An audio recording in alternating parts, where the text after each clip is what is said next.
Bismillahirrahmanirrahim. In the name of Allah, the most merciful and the most beneficent. Today's lecture is for class second year, and the topic of today's lecture is noun. We will discuss here noun extensively, that what are the kinds of noun and how are the uses of noun. Okay, noun is a word or title, denotes person, places or things. This is a very common definition we have heard about since our childhood. So anything that is given a title, any person that is given a title, or any place that is given a title, those titles are called nouns.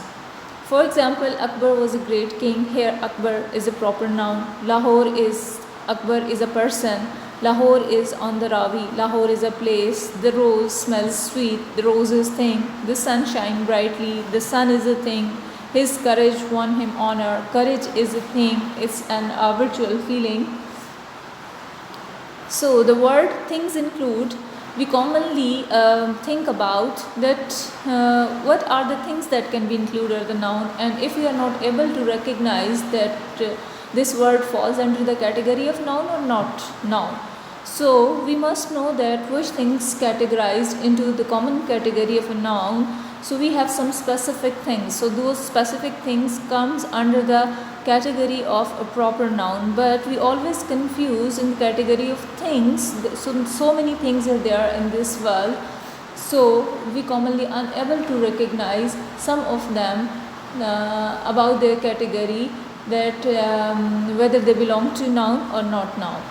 So this is a very common understanding, so you have to understand this. The word thing include all objects that we can see, hear, taste, touch or smell, all the things that we can feel with using our five senses. So all those things comes under the category of the common noun or a thing. And something that we can think of but cannot perceive in senses, and those things, those are abstracts we can think of but we can feel about, but we cannot see or we cannot feel with our five senses. All these things come under the category of things in noun. Okay ji, what are the important kinds of nouns? So one of the important, we can divide the noun into two important category. One is a common noun and another is a proper noun. A common noun is a name given to a common in every person or a thing or the same class or kind. Common here means shared by all. So if anything is shared by all, that is common. For example, the city. So if there is a specific name of a city, that is a proper noun. But cities denotes all the cities, that's why city is a common. Country is a common. So if we give any specific name like Pakistan, like Japan, like England, so these are the proper nouns, but the country is shared by all, that's why it's a common noun. Now another category is a proper noun is the name of some particular person or place. Proper means one's own, hence a proper name is person's own name. So if anything is given with a specific title that belongs to him or her, so that is a proper noun. For example, your name is only your name, so you have your own identity, that is a proper noun. So everything is given with a proper identity, so that proper identity is called a proper noun. One of the important note about the noun, that proper noun are always written with capital letter at the beginning. Proper nouns are something used as common noun as. So we have proper nouns, but we can use those proper nouns as common nouns as well. So here are some examples. He was the Luke man of his age. Luke man means a wise man. Here a Luke man is used for wise or wiser. So that's why this Luke man is a common category here. Or Kalidas is often called the Shakespeare. Shakespeare is a proper noun, but here it is used as a common noun because Kalidas is a proper noun and Shakespeare here stands for the person who is literate and very well in literature. Okay, common noun includes what are called collective noun and abstract noun. Under the common noun category, there are two other nouns. One is collective noun and one is abstract noun. Okay, what are collective noun? Collective noun is the name or a number or collections of persons or things taken together and spoken of as one whole is crowd, mob, team, flock, herd, family, parliament, committee. Although all these things, all these names are the combination or a group of many people or many things or many animals, but they are spoken as a whole. For example, the crowd is, for example, crowds are the number of people can make a crowd. Herd, the number of sheep can make a herd. Family, many members can make a family. Parliament, many parliament members can make a parliament. So there are team, many players can make a team. So there are many people, many persons in a collection, but they are spoken as a whole. And one of the special thing about these are that they don't have their plural, they are the single whole because they are spoken as collective. Okay, now what are the abstract noun? An abstract noun is usually the name of a quality, action or state considered apart from the object to which it belongs is. Okay, these are the things that belong, these are the qualities, these are the states, conditions or actions belong to the person, but we don't know that to which person it belongs. But these are the common qualities. For example, quality is a goodness, kindness, whiteness, darkness, hardness, brightness, honesty, wisdom, bravery. And all of these things are abstracts because you cannot see, you cannot hear, you cannot touch all these things, but you just can feel those things. You just can perceive those things with your senses, but they don't have any proper shape or size.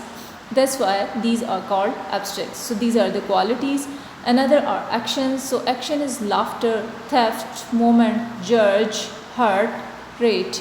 All these things can be the action, but you cannot see the shape of laughter, you cannot see the size of theft, you cannot see the size of moment or shape of moment or height of moment. So all these actions are also the abstract nouns. There are some states of, like childhood is your state of life, boyhood is your state of life, youth, slavery, sleep, sickness, death, poverty. These are all states of your life. And the names of arts and sciences, for example, grammar, chemistry, music, and these all are things are fall under the category of abstract noun because you cannot define any shape of all those things. Okay, now concrete noun. Concrete noun refers to the person and things that exist physically and can be seen, touch, hear and smell. Concrete are those things that can be touchable. So those concrete things, if they are present physically, then they fall under the category of concrete noun. For example, building, you can see the building. Tree, you can see the tree. Beach, you can see the beach. Dog, you can touch the dog. Tune, you can hear the tune. Rain, you can see and also you can touch the rainwater. So all these things come under the category of concrete noun. Okay, material noun. What are the materials? Anything that comes under material, the substances and materials, all those things are called material noun. For example, copper is a material, iron is a material, sugar is a material, cement is a material, flour is a material. So all these substances and materials are called material nouns.